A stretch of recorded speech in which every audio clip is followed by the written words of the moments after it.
অপসারণ বা শাহাবুদ্দিন সাহেবকে ক্ষমতায় রাখা বা চেয়ারে রাখা, এটি নিয়ে এখন একটা শোরগোল অবস্থা।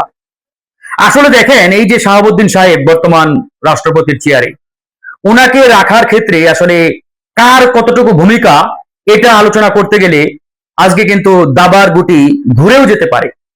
যেমন ধরেন 5ই আগস্টের পরে যখন সকল মহল থেকে আওয়াজ উঠলো যে আওয়ামী লীগের যারা রেখে যাওয়া প্রোডাক্ট, ফ্যাসিবাদের যারা দোসর, এরা কোনো অবস্থাতেই কোনোভাবেই রাষ্ট্রীয় সাংবিধানিক কোনো পদে থাকতে পারে না, থাকার সুযোগ নেই।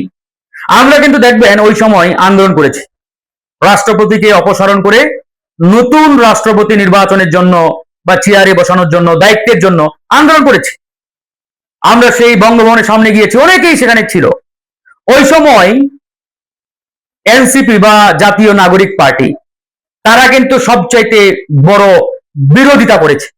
আমার ফোনে ওই সময়কার অ্যাডভাইজার নাহিদ এবং আপনার কি বলে মাহফুজ আলম একাধিকবার ফোন করে, মানে আমাকে অন্ততপক্ষে কয়েকশোবার ফোন দেওয়া হয়েছে, যাতে করে আমি ম্যানেজ করে বঙ্গভবনের সামনে যে আন্দোলন শুরু হয়েছিল, এই আন্দোলনটা আমরা সেখানে ধরেন যে স্থগিত করে আমরা যে যার মতো চলে যাই। তাহলে দেখেন, নাহিদরা কিন্তু ওই সময় পার্লামেন্টে বা ক্ষমতায়, তারা ক্ষমতায় থাকা অবস্থায় চাইলেই কিন্তু ওই সময় রাষ্ট্রপতিকে সরিয়ে নতুন রাষ্ট্রপতি নির্বাচিত করতে পারতেন। তারা কিন্তু করেন নাই। কেন? তারা ক্ষমতার চিন্তাটা করেছেন। এখন নির্বাচিত সরকার আসছে বিএনপি নেতৃত্বাধীন, এই সরকারের আমলে দেখেন এখন সকল মহল থেকে আওয়াজ। আমরাই তো বলেছিলাম যে ভাই, গণ অধিকার পরিষদ শুরু থেকেই বলে আসছে, কিন্তু তখন এনসিপি করে নাই, অন্তর্বর্তীকালীন সরকার করে নাই। এখন আবার ওই একই আলোচনা, একই আওয়াজ, একই দাবি যে রাষ্ট্রপতিকে চলবে না, এই রাষ্ট্রপতিকে সরাতে হবে। তো ভাই, তখন তোমরা কেন ঘুমিয়েছিলা? তখন কেন তোমরা বিরোধিতা করেছো? আমি ফারুক হাসান নিজে সাক্ষী, আমার ফোনে অন্তত পক্ষে 200-র অধিক ফোন দেওয়া হয়েছে তখন আমাকে, এই নাহিদ আলম এবং আপনার মাহফুজ আলম, তারা দুজনেই, তখন দুজনেই কিন্তু অ্যাডভাইজারের চেয়ারে। সেই দিন যদি তারা আমাকে ফোন না দিয়ে প্রধান উপদেষ্টাকে গিয়ে বলতেন, সরকারের ওই মিটিং ডেকে জরুরিভাবে তারা বলতেন যে আওয়ামী লীগের রেখে যাওয়া রাষ্ট্রপতি, তাকে দিয়ে আসলে দেশ চালানো সম্ভব না, তাকে সরাতে হবে, তাহলে কিন্তু এই কেচ্ছা তখনই খতম হয়ে যাইতো।